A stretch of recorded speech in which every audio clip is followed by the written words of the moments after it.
मोहन बेटा, मैं तुम्हारे काका के घर जा रहा हूँ। क्यों पिताजी? और आप आजकल काका के घर पहुंच जा रहे हो? आपका मन मान रहा हो तो चले जाओ। लो, ये पैसे रख लो, काम आएंगे। पिताजी का मन भर आया। उन्हें आज अपने बेटे को दिए गए संस्कार लौटते नजर आ रहे थे। जब मोहन स्कूल जाता था वो पिताजी से जेब खर्च लेने में हमेशा हिचकता था, क्योंकि घर की आर्थिक स्थिति ठीक नहीं थी। पिताजी मजदूरी करके बड़ी मुश्किल से घर चला पाते थे, पर माँ फिर भी उसकी जेब में कुछ सिक्के डाल देती थी, जबकि वो बार बार मना करता था। मोहन की पत्नी का स्वभाव भी उसके पिताजी की तरह कुछ खास नहीं था।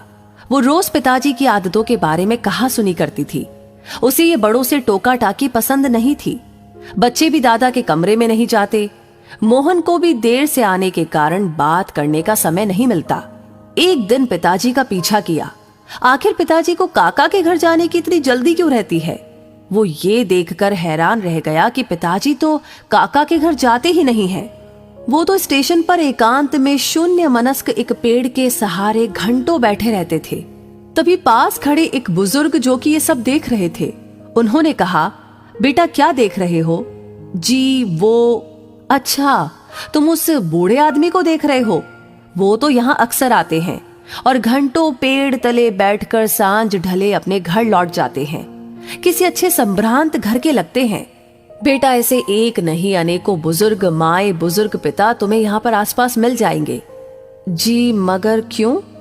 बेटा जब घर में बड़े बुजुर्गों को प्यार नहीं मिलता, उन्हें बहुत अकेलापन महसूस होता है, तो वे यहाँ वहां बैठकर अपना समय काटा करते हैं।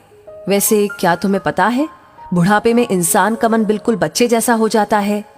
उस समय उन्हें अधिक प्यार और सम्मान की जरूरत पड़ती है, पर परिवार के सदस्य इस बात को समझ नहीं पाते। वो यही समझते हैं कि इन्होंने अपनी जिंदगी जी ली है, फिर उन्हें अकेला छोड़ देते हैं। कहीं साथ ले जाने से कतराते हैं। बात करना तो दूर, अक्सर उनकी राय भी उन्हें कड़वी लगती है, जबकि वही बुजुर्ग अपने बच्चों को अपने अनुभवों से आने वाले संकटों और परेशानियों से बचाने के लिए सटीक सलाह देते हैं। घर लौटकर मोहन ने किसी से कुछ नहीं कहा। जब पिताजी लौटे, मोहन घर के सभी सदस्यों को देखता रहा। किसी को भी पिताजी की चिंता नहीं थी। पिताजी से कोई बात नहीं करता, कोई हंसता खेलता नहीं था, जैसे पिताजी का घर में कोई अस्तित्व ही नहीं था। ऐसे परिवार में पत्नी बच्चे सभी पिताजी को इग्नोर करते हुए दिखे। सबको रास्ता दिखाने के लिए आखिर मोहन ने भी अपनी पत्नी और बच्चों से बात करना बंद कर दिया। वो काम पर जाता और वापस आता, किसी से कोई बातचीत नहीं। बच्चे और पत्नी बोलने की कोशिश भी करते तो वो भी इग्नोर करके काम में डूबे रहने का नाटक करता। 3 दिन में सभी परेशान हो उठे। पत्नी बच्चे इस उदासी का कारण जानना चाहते थे। मोहन ने अपने परिवार को अपने पास बिठाया, उन्हें प्यार से समझाया कि मैंने तुमसे 4 दिन बात नहीं की तो तुम कितने परेशान हो गए।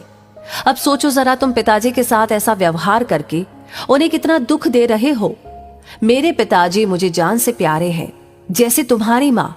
और फिर पिताजी के अकेले स्टेशन जाकर घंटों बैठकर रोने की बात छुपा गया।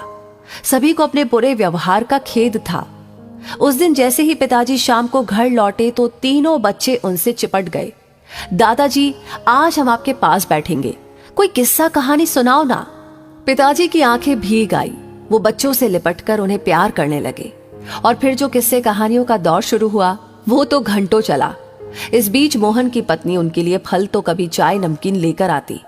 पिताजी बच्चे और मोहन के साथ स्वयं भी खाते और बच्चों को भी खिलाते। अब घर का माहौल पूरी तरह से बदल गया था।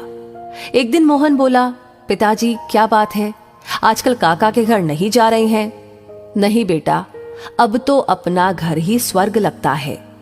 आज सभी में तो नहीं, लेकिन अधिकांश परिवारों के बुजुर्गों की यही कहानी है। बहुधा आसपास के बगीचों में, बस अड्डे पर, नजदीकी रेलवे स्टेशन पर परिवार से तिरस्कृत भरे पूरे परिवार में एकाकी जीवन बिताते हुए ऐसे कई सारे बुजुर्ग देखने को मिल जाएंगे।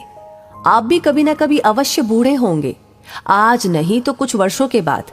जीवन का सबसे बड़ा संकट है बुढ़ापा। घर के बुजुर्ग ऐसे बूढ़े वृक्ष है जो बेशक फल न देते हो, पर छांव तो देते ही हैं। अपना बुढ़ापा खुशहाल बनाने के लिए बुजुर्गों को अकेलापन महसूस न होने दीजिए।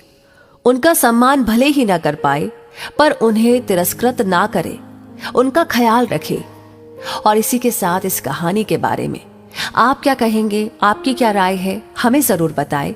साथ ही साथ ये वीडियो अगर आपको पसंद आया है तो इसे लाइक करने के साथ साथ शेयर करना बिल्कुल ना भूलें।